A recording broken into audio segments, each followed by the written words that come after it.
Headlines ఇవాళ ఆంధ్రప్రదేశ్లో జరిగిన కీలక పరిణామాలు, రాజకీయ పెనుదుమారం, వీటన్నిటినీ గురించి చెప్పుకోవాల్సిన అవసరం ఎంతైనా ఉంది.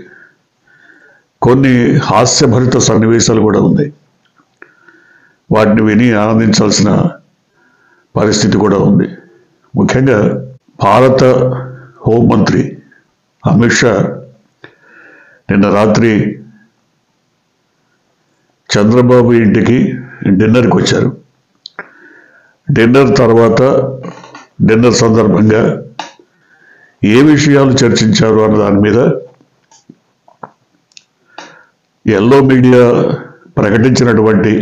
పేర్కొన్నటువంటి విషయాలను చూస్తే నిజంగా మీడియా పట్ల, మీడియా రాతలపైన పూర్తిగా భ్రమలు తొలగిపోయి ఫక్తు చౌకబారు వ్యూహాలు, ఎత్తుగడలు, కథనాలకు ఈ మీడియా పూర్తిగా అంకితమైపోయిందని అర్థమైపోతుంది.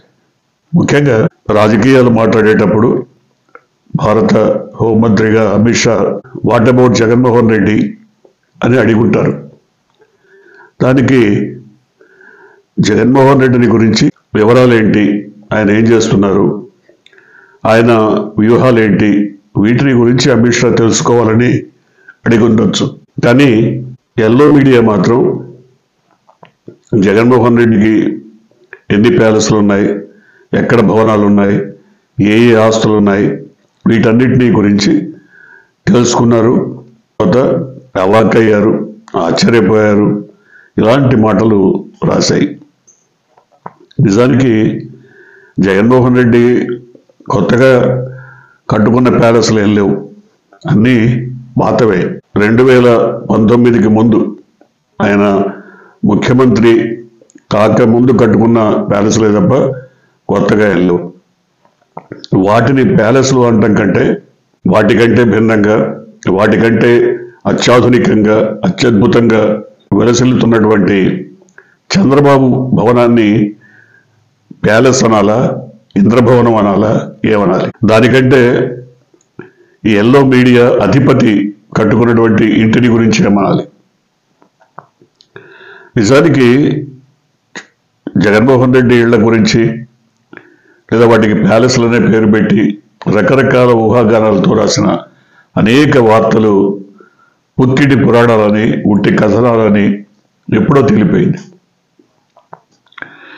ఎవరైనా, ఏ మనిషి అయినా 300 బెడ్రూములు లేదా 400 లిఫ్టులు లేదా 10-15 కిచెన్లతో ఇల్లు కట్టుకుంటారా? ఎంత దుర్మార్గమైనటువంటి ప్రచారం ఇది. చాలామంది మీడియా ప్రతినిధులకు జగన్మోహన్ రెడ్డి ఇల్లు సుపరిచితం, అందరికీ తెలుసు దాంట్లో ఉన్నవేంటి లేనివేంటని.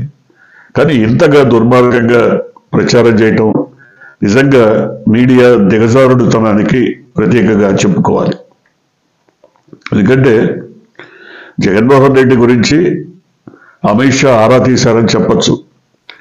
ఆరా తీసిన సందర్భంగా ఆయన ఏం చేస్తున్నారు, ఆయన వ్యూహాలేంటి, ఎత్తుగడలేంటి, జనంలోకి వెళ్తున్నారా లేదా ఆయన పార్టీ ఏ రకంగా పనిచేస్తోంది, వాటి గురించి మాట్లాడి ఉండొచ్చు.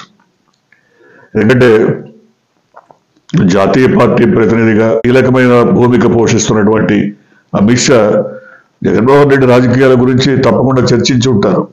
కానీ ఆయన భవనాలు, ప్యాలెస్లు, అది కూడా వైజాగ్లో కట్టుకున్న ఇల్లు జగన్మోహన్ రెడ్డిదా?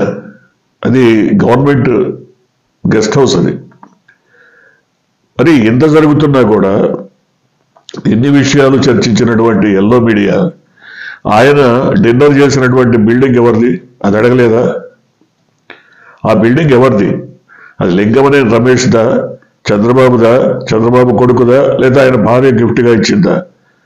ఎవరిదా ఇల్లు? ఒక దశలో అది ప్రభుత్వం ఎంక్వైరీ చేసింది, ల్యాండ్లో ఉన్నదని చెప్పారు. ఒక దశలో దానికి అద్దె కడుతున్నానన్నారు. ఒక దశలో లింగమనేని రమేష్ దాన్ని గవర్నమెంట్కి ఇచ్చేశానంటారు. అసలు ఎవరిది? అది చంద్రబాబు గతంలో సీఎంగా ఉన్నప్పుడే ఆ ఇంటికి నోటీసులు ఇచ్చారు. ఎన్జిటి, నేషనల్ గ్రీన్ ట్రిబ్యునల్, దానికి ఏనాడో నోటీసులు ఇచ్చారు. అది పూర్తిగా నది ఒడ్డున కట్టింది కూడా కాదు, నదిని ఆక్రమించి కట్టినటువంటి భవనం అది. మరి ఆ భవనం గురించి ప్రశ్నించలేదా అమిత్ షా? జగన్మోహన్ రెడ్డి ఇళ్ల గురించి మాట్లాడారు, సరే, ఆ భవనం గురించి ఆయన మాట్లాడకపోవడం ఏంటి? మాట్లాడాలి కదా. ఇవన్నీ కూడా చూసినప్పుడు అతిశయోక్తులతో, అత్యుత్సాహంతో రాసినటువంటి ఇలాంటి వార్తలు విన్నప్పుడు, చూసినప్పుడు, చదివినప్పుడు మీడియా క్రెడిబిలిటీని ఖచ్చితంగా కోల్పోతుంది. మీడియా క్రెడిబిలిటీని ప్రజలందరూ సందేహించాల్సినటువంటి పరిస్థితులు ఏర్పడుతున్నాయి.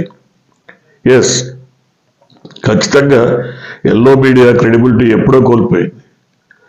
పోనీ అక్కడ సమావేశ సందర్భంగా కొంతసేపే పవన్ కళ్యాణ్ ఉన్నారు. ఆయన వెళ్ళిపోయిన తర్వాత కూడా అమిత్ షాతో లోకేష్, చంద్రబాబు చర్చలు జరిపారన్న వార్తలు ఉన్నాయి. మరి వాళ్ళు నలుగురే ఉన్నప్పుడు మీడియా ఏ రకంగా విన్నది, ఏ రకంగా వాళ్ళు మాట్లాడుకున్న విషయాలను తెలుసుకోగలిగింది? ఊహలకు కూడా ఒక హద్దు ఉండాలి, ఊహించడానికి కూడా కొంత నేపథ్యం ఉండాలి. అక్కడ వాళ్ళు ఏం మాట్లాడుకున్నారో బయటికి తెలియకపోయినా ఎల్లో మీడియా మాత్రం ఊహించి అనేక కథనాలను రాసింది. వాటన్నిటి వెనక ఒక ద్వేషం, కక్ష, ఈర్ష్య తప్ప వేరే ఏం లేదు. ఇప్పటికి కూడా జగన్మోహన్ రెడ్డిని వీలైనంత వరకు జనంలో పలచన చేయాలి, చులకన చేయాలి, ఆయన ప్రతిష్టను దెబ్బతీయాలన్న ఏకైక లక్ష్యం తప్ప వేరే ఏం కనపడదు.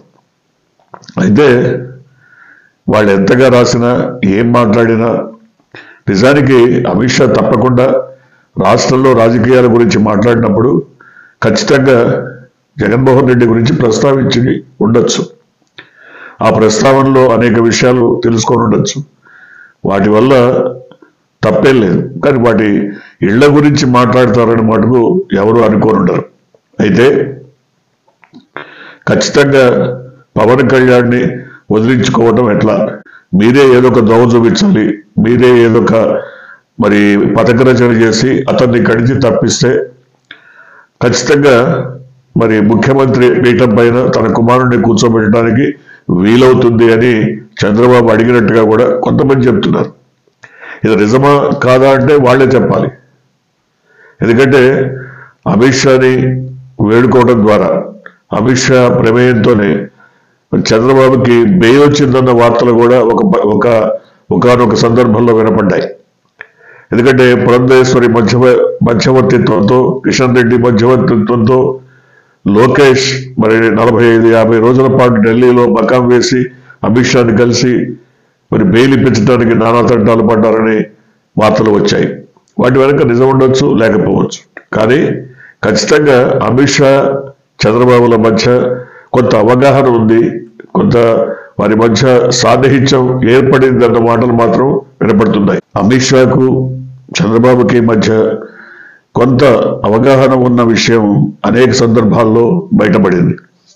కాబట్టి ఇప్పుడు కూడా లోకేష్ని డిప్యూటీ సీఎం గాను చేయడానికి అమిత్ షా సహకారం చంద్రబాబు ఆశించి ఉండొచ్చు.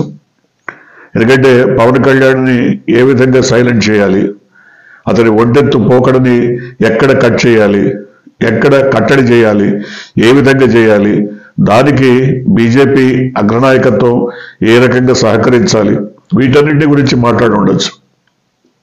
అంతేగాని జగన్మోహన్ రెడ్డి ఇళ్ల గురించి కొత్తగా తెలుసుకోవాల్సిందేం లేదు. ఇవన్నీ ఎప్పటి నుంచో ఉన్న ఇళ్ళు, వాటి గురించి మోడీకి కానీ అమిత్ షాకి కానీ అన్ని వివరాలు తెలుసు, కొత్తగా తెలుసుకునేదేం లేదు.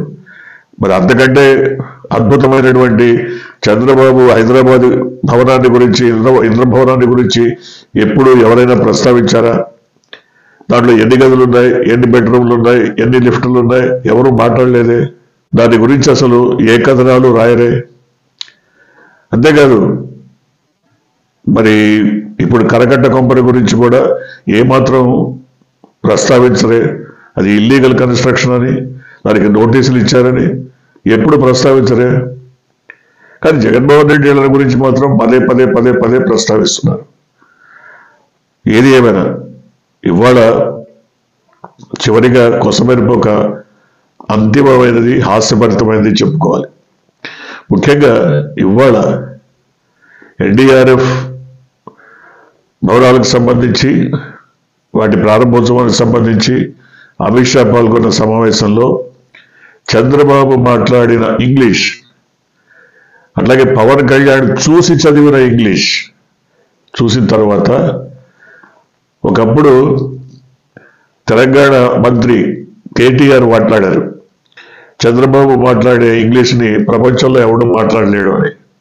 అట్లాగే ఇప్పుడు ఆయనకి తోడుగా డిప్యూటీ ముఖ్యమంత్రి కూడా తోడయ్యారు. చూసి చదవడంలో కూడా ఇంత అద్భుతమైనటువంటి ప్రతిభ కనిపిస్తున్న ఈ నాయకులు మరి ఈ రాష్ట్రానికి ఆడిపుచ్చాల్లా కనబడుతున్నారు ప్రజలకి. అంటే వీళ్ళ బాధంతా ఒకటే, మనకే ఇంగ్లీష్ రానప్పుడు, మనమే సరిగా ఉచ్చరించలేనప్పుడు, సరిగా ఒక సెంటెన్స్ కన్స్ట్రక్షన్ చేయలేనప్పుడు పేద పిల్లలు, బడుగు బలహీన వర్గాల పిల్లలు మనకి ధీటుగా, మన పిల్లలకి ధీటుగా ఎదిగితే మనం వాళ్ళ ముందు వెలవెలబోతామన్న భయంతో అసలు ఇంగ్లీష్ మీడియమే వద్దని చెప్తున్నారేమో.